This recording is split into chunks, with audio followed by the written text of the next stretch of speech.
Isa na namang matinding development ang yumanig sa usapin ng West Philippine Sea at relasyon ng Pilipinas at China. Paano kung isang mataas na opisyal ng gobyerno ng Pilipinas ay opisyal na pagbawalan ng China na makapasok sa kanilang bansa? At hindi lamang siya, kundi pati ang kanyang pamilya. Ito na nga ang nangyari kay Defense Secretary Gilberto Gibo Teodoro Jr. matapos i-anunsyo ng China na isinailalim nila sa sanctions ang kalihim ng depensa ng Pilipinas. Ano ang ibig sabihin nito?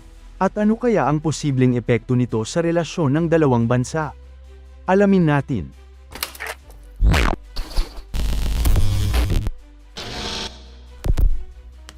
Ayon sa ulat ng Inquirer.net, opisyal na ipinagbawal ng China ang pagpasok ni Defense Secretary Gilberto Teodoro Jr. at ng kanyang immediate family sa mainland China, Hong Kong, at Macau. Bukod dito, ipinagbabawal din umano ang anumang uri ng business transactions at cooperation sa pagitan ni Secretary Teodoro at ng mga Chinese entities. Sa madaling salita, hindi lamang travel restrictions ang ipinataw, kundi maging ang anumang uri ng pakikipag-ugnayan sa mga kumpanya at organisasyong Chinese ay sakop ng naturang sanctions. Ayon naman sa Chinese Foreign Ministry, ang dahilan ng kanilang hakbang ay dahil umano sa mga paulit-ulit na irresponsible remarks ni Secretary Teodoro na, ayon sa Beijing, ay nakakasira sa kanilang lehitimong interes at sumasabotahe sa relasyon ng China at Pilipinas. Hindi na bago ang matapang na pananalita ni Secretary Gibo pagdating sa usapin ng West Philippine Sea. Kilala siya bilang isa sa mga opisyal ng gobyerno na tahasang bumabatikos sa mga kilos ng China sa pinag-aagawang karagatan. Sa mga nakaraang buwan at taon, ilang beses nang nagpahayag si Secretary Teodoro ng kanyang matitinding pahayag laban sa mga agresibong hakbang ng China sa West Philippine Sea. Kabilang dito ang mga insidente ng harassment laban sa mga barko ng Philippine Coast Guard at maging ang mga mapanganib na kilos ng Chinese vessels laban sa mga sasakyang pandagat ng Pilipinas. Dahil dito, tila hindi na rin naging sorpresa para sa ilan na dumating sa puntong gumawa ng ganitong hakbang ang Beijing laban sa kalihim ng depensa ng Pilipinas. Ngunit ang tanong ng marami, gaano ba kalaki ang magiging epekto nito kay Secretary Teodoro? Bago pa man lumabas ang opisyal na anunsyo mula sa China, may mga ulat na noon tungkol sa posibilidad ng travel ban laban kay Secretary Gibo.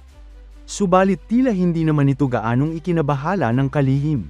Sa katunayan, nauna na niyang sinabi na wala naman siyang mga asset sa China at wala rin siyang planong bumisita sa naturang bansa. Para kay Secretary Teodoro, tila walang gaanong magiging epekto sa kanyang personal na buhay ang naturang pagbabawal. Sa ngayon, wala pang opisyal na pahayag ang panig ng Pilipinas kaugnay sa hakbang na ito ng Beijing. Gayunpaman, hindi may kakaila na isa itong pambihirang pangyayari dahil bihira na ang isang defense secretary ng isang bansa ay tahasang patawan ng sanctions ng isa pang bansa. Para sa ilang mga analyst, maituturing itong malinaw na mensahe mula sa China na hindi sila natutuwa sa mga pahayag at tindig ng kasalukuyang liderato ng Department of National Defense ng Pilipinas. Ngunit para naman sa iba, maaaring mas lalo lamang nitong patatagin ang paninindigan ng Pilipinas sa mga usaping may kinalaman sa soberanya at seguridad ng bansa.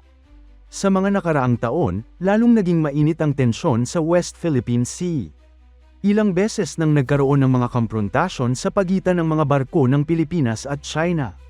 Nariyan ang paggamit ng water cannon laban sa mga barko ng Pilipinas, ang mga mapanganib na maniobra ng Chinese Coast Guard, at maging ang mga ulat ng pagharang sa mga misyon ng resupply para sa mga sundalong Pilipino na nakatalaga sa BRP Sierra Madre. Dahil dito, naging mas matatag ang posisyon ng gobyerno ng Pilipinas sa pagtatanggol sa karapatan nito sa loob ng exclusive economic zone ng bansa. Kasabay nito, lalong lumalim ang defense cooperation ng Pilipinas sa iba't ibang bansa tulad ng Estados Unidos, Japan, Australia, at iba pang kaalyado. Samantala, para sa China, ang kanilang mga hakbang ay bahagi umano ng pagtatanggol sa kanilang mga interes. Ngunit para sa maraming Pilipino, ang ganitong klase ng sanctions ay maaaring tingnan bilang isa pang halimbawa ng tumitinding tensyon sa pagitan ng dalawang bansa. Marami rin ang nagtatanong kung maaari bang magkaroon ng epekto ang hakbang na ito sa mga usaping pang-ekonomiya o maging sa diplomatic relations ng Pilipinas at China. Sa kasalukuyan, wala pang indikasyon na maaapektuhan ang mas malawak na ugnayan ng dalawang bansa. Patuloy pa ring may mga umiiral na diplomatic channels at patuloy ding nagpapatuloy ang mga pag-uusap sa iba't ibang larangan. Gayunpaman, malinaw na isa na namang hamon ito sa relasyon ng Manila at Beijing. May ilan ding nagsasabing ang naturang hakbang ng China ay maaaring magkaroon ng kabaligtarang epekto. Sa halip na matakot o umatras, posible umanong mas lalo pang tumibay ang suporta ng maraming Pilipino sa kanilang Defense Secretary. Sa social media, maraming netizens ang nagpahayag ng kanilang suporta kay Secretary Guo.